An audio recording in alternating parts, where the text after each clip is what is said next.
देखिए जी, माँ बाप अपने बच्चों की जिंदगी की गाड़ी को तब तक उनके हाथ में नहीं देते, या कहा जाए कि माँ बाप अपने बच्चों की जिंदगी की गाड़ी पर या ड्राइविंग सीट पर तब तक बैठने नहीं देते जब तक उनको भरोसा ना हो जाए कि उनका बच्चा परफेक्ट ड्राइवर बन चुका है। I mean, वो लाइफ को मैनेज कर सकता है।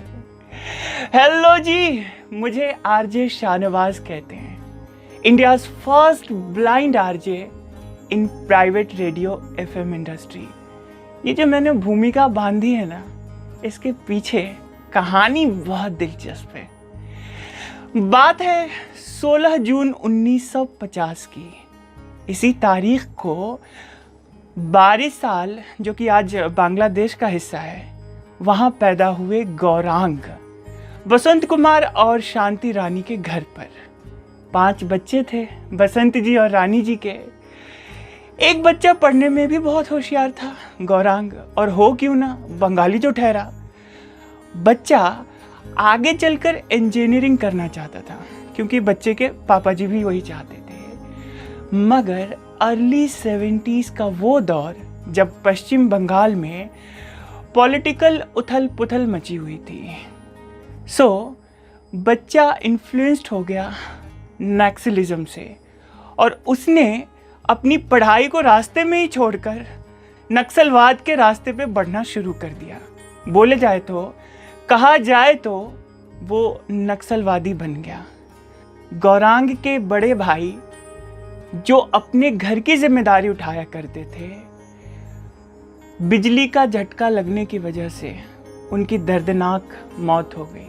माँ बाप की हालत सोचिए, एक बेटा जो हादसे का शिकार हो गया और दूसरे ने खुद से हादसे को दावत दे दी, उस माँ बाप के दिल पे क्या गुजरेगी। माँ बाप ने पूरी एड़ी चोटी की कोशिश लगानी शुरू करी और अपने बेटे गौरांग को समझाया, ये जिस रास्ते पे तुम चल पड़े हो ना, गोली बंदूक वाले रास्ते पे, इस पर सिर्फ और सिर्फ कुछ भी हासिल है, इसकी कोई मंजिल है तो वो है मौत। बेमौत मारे जाओगे, नाहक जिंदगी जाएगी, और हमारी परवरिश का तुम क्या हमें ये सिला दोगे। बात गौरांग के जहन में बैठी और गौरांग को भी अपनी जिम्मेदारी का एहसास हुआ। अब गौरांग ने अपनी पढ़ाई को फिर से कंप्लीट करने का सोचा, और इसके बाद उसको लगा कि यार, मैं तो हीरो मटेरियल हूँ, फिल्मों में क्यों ना ट्राई करूँ। वही जो अक्सर जवानी में लोगों के जहन में होता है। गौरांग ने FTII पुणे ज्वाइन कर लिया। वहाँ से पढ़ाई करके निकले तो बहुत स्ट्रगल किया। ईयर 1975 के आसपास गौरांग को 3 फिल्में मिली, मगर तीनों में रोल्स वैसे ही थे जैसे माचिस की तीली में बारूद होता है, मतलब ये छोटा छोटा। एक फिल्म थी 2 अनजाने। इसमें इन्होंने एक छोटा रोल किया और साथ में रेखा के ये स्पॉट बॉय भी थे। रेखा जहाँ जाती साए की तरह, गौरांग शॉपिंग के लिए भी जाती बुर्खा पहन के, तो पीछे थैली उठाने के लिए गौरांग। बहरहाल कहते हैं कि मेहनत अगर दिल से की जाए तो रंग लाती है। ईयर ऑफ 1977 में गौरांग की बांग्ला फिल्म मृग्या आई। डायरेक्ट किया था मृणाल सेन ने, और इसी एक बांग्ला फिल्म ने नेशनल अवार्ड दिलवा दिया। ईयर 1979 में गौरांग की हिंदी फिल्म आती है सुरक्षा, और इसके बाद गौरांग ने जो एंट्री मारी हिंदी फिल्मों में, सो दाएं बाएं क्या देखेंगे जी। वो जो होते हैं ना रेस कोर्स के घोड़े, जो सिर्फ सामने देखते हैं और दौड़ते चले जाते हैं, वैसी ही हालत हुई गौरांग की। ईयर 1982 में गौरांग की वो फिल्म आई जिसने उन्हें नेशनल क्रेज बना दिया। उसका म्यूजिक भी जबरदस्त, डिस्को डांसर।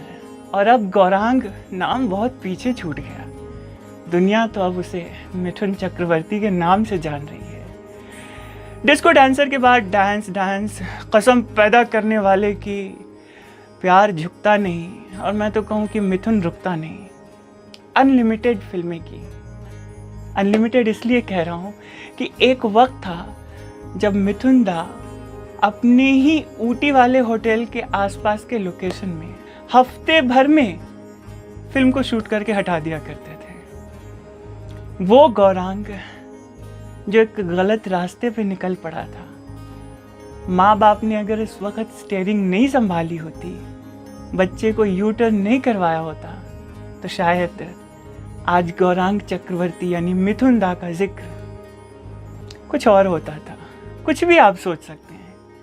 आज गौरांग यानी कि मिथुन चक्रवर्ती 4 बच्चों के बाप हैं और ज़िंदगी मज़े से गुजर रही है। टीवी में वो एज अ जज आते हैं तो सिर्फ इतना ही कहते हैं, क्या बात क्या बात क्या बात, और पब्लिक बस क्या बात कह के रह जाती है। तो ये गौरांग चक्रवर्ती यानी मिथुन चक्रवर्ती की बात हो गई। अगर आपको वीडियो पसंद आया है, जैसा कि मुझे लग रहा है कि आपको आया है, तो इसे लाइक कीजिए, मिथुन के चाहने वालों से शेयर कीजिए, चैनल सब्सक्राइब कीजिए, ताकि आपको और भी दिलचस्प सुनी अनसुनी वो किस्से कहानियाँ सुनने को मिले जिसे आपने हो सकता है सुना हो या ना भी सुना हो।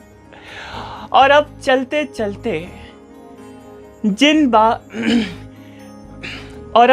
चलते जिस गौरांग चक्रवर्ती की ज़िंदगी की गाड़ी को सही डायरेक्शन पे मोड़ा, यानी उनके फादर बसंत कुमार चक्रवर्ती साहब, 21 अप्रैल 2020 को जब वो दुनिया से गए, तो उनका वही नौनिहाल बेटा गौरांग यानी मिथुन उनके अंतिम संस्कार में हिस्सा नहीं ले पाया।